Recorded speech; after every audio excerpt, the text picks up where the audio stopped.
SOSL a mis en place en 2010 et 2011 un vaste programme de lutte contre l'insécurité alimentaire dans la région centre-nord du Burkina Faso. Le but est d'endiguer la malnutrition qui sévit dans la région, comme dans beaucoup d'autres régions du Burkina. Ce programme s'articule autour de multiples actions. L'une de ces actions est la mise en place de jardins et de vergers scolaires. Dans 20 écoles de la région seront ainsi produits des céréales, des légumes, des fruits qui alimenteront les cantines de ces établissements. 5400 enfants des 3 provinces de la région Centre-Nord bénéficieront de cette création. La fondation d'entreprise Bell a soutenu ce volet du programme, auquel participent aussi l'Union européenne, la fondation d'entreprise Air France, la fondation d'entreprise Aviva et la fondation Le Marchand pour l'équilibre entre les hommes et la terre. En novembre 2011, l'équipe de SOSL International Burkina Faso accompagnait sur le terrain une délégation de la Fondation Bell pour des rencontres et des échanges dans 2 des écoles concernées. Rencontres avec les directeurs, avec les enseignants, avec les associations de parents et bien entendu avec les élèves.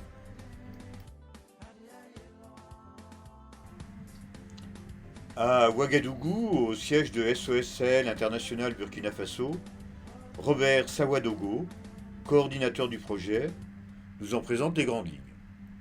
Pour ces activités, comme pour l'ensemble des 7 volets, on a adopté une démarche de planification participative avec un diagnostic avec les différents services techniques, puis des rencontres plus élargies avec les responsables administratifs, les différentes autorités, les représentants des communautés avec les CVD, les conseils villageois de développement, chargés de conduire les activités de développement au niveau de chaque village. Dans les écoles ont été entièrement mises en place avec les 20 clôtures grillagées réalisées, 1 hectare par école, avec les principaux investissements, la construction du bassin pour recueillir l'eau pour l'arrosage, la plantation d'arbres pour vraiment aménager aussi le site pour améliorer les productions, avec des arbres fruitiers qui ne gênent pas la production maraîchère. Au mois de novembre, lorsque nous avons visité les jardins, ils étaient en friche. Les céréales, sorgho, maïs, arachides, mil, niébé, sésame avaient été récoltés en septembre. L'ensemencement ou le repiquage des légumes, tomates et oignons notamment, aura lieu en décembre et janvier. Fruits et légumes seront récoltés au printemps.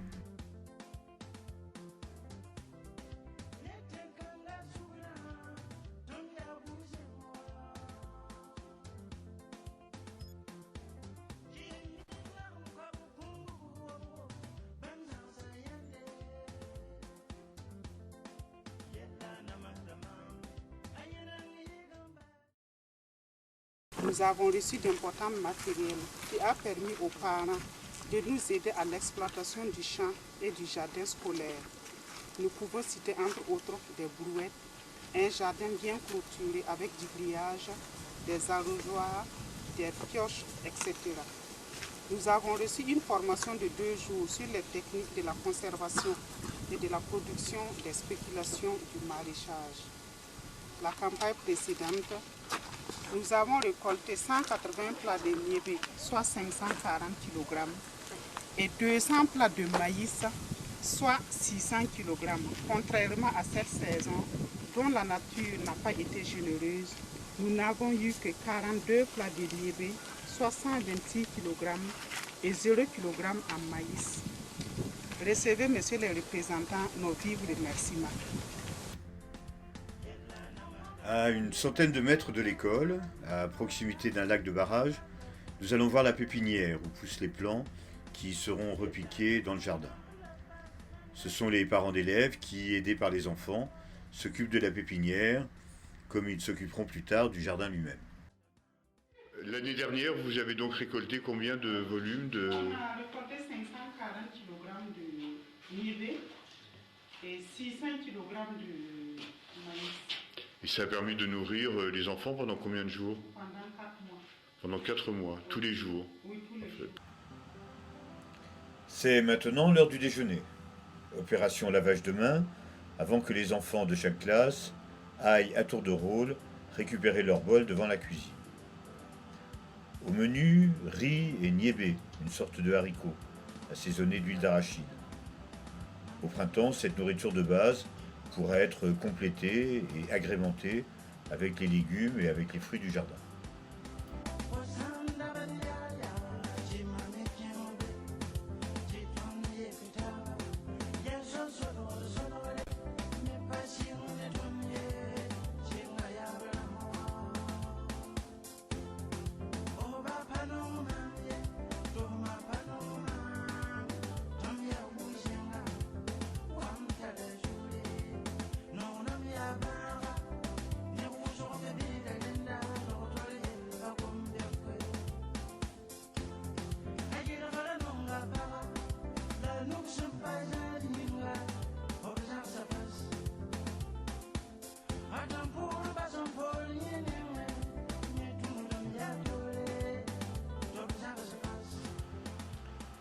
Avant le départ de l'école de Boen-Koubouga, Abdoulaye Karama réunit les enfants devant le jardin et il nous chante l'hymne national burkinabé. Oh.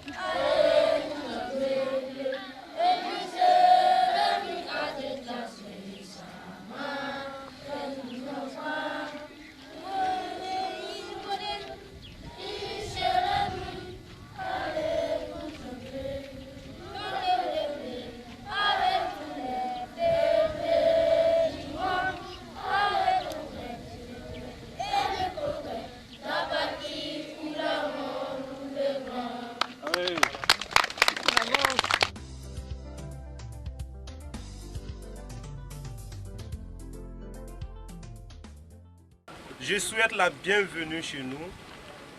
Vous avez bien voulu accepter d'abandonner vos multiples activités pour être parmi nous. Soyez sûrs que ce jardin sera bien entretenu. Une fois de plus, nous vous disons merci pour ce cadeau.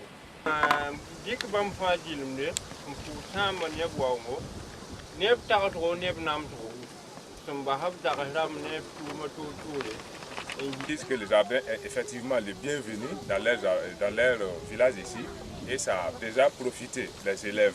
Et ils pensent que ça va toujours continuer à profiter les élèves. Donc ainsi, c'est beaucoup plus de remerciements. Vraiment, ils vous remercient, ils vous disent encore merci. Voilà, et ils vous souhaitent bon retour et bonne suite de mission. Chaque membre des délégations de SOS Sahel et de la Fondation Bell sont ensuite invités à planter un pied de manguier dans le jardin. Que moi je reviendrai dans quelques années, j'aimerais bien goûter une mangue de l'arbre que je vais planter. Vous avez compris? Oui? Ok. C'est bon? Oui.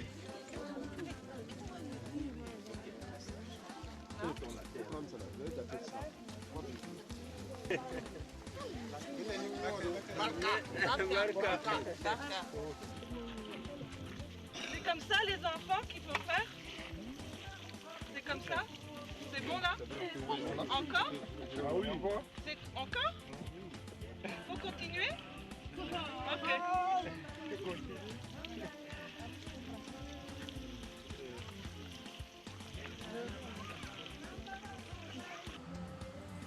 Classe de CM2.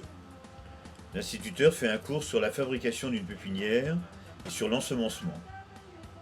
C'est l'occasion d'associer cours de géométrie et formation à l'agriculture. Et après la théorie, ce sera la mise en pratique dans le jardin d'école lui-même.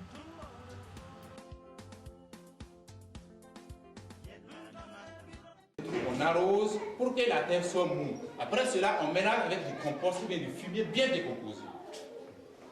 Bien. Après cela, on trace des traits là où nous allons mettre nos graines là, les semis là. Si nous mettons cela et on ferme notre trait là, le petit trou là, et on commence à arroser. Vous voyez comment ça se passe.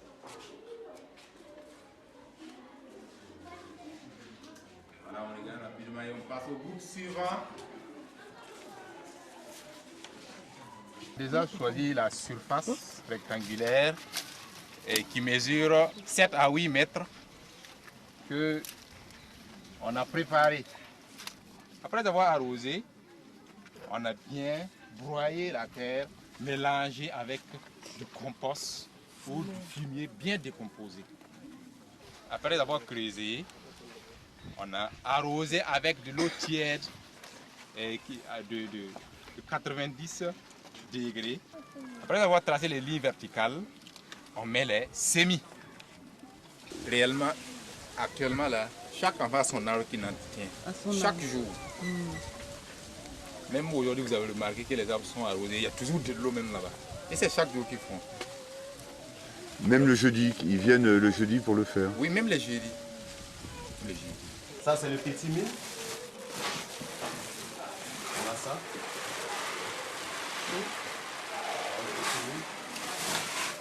Ici, c'est de l'arachide.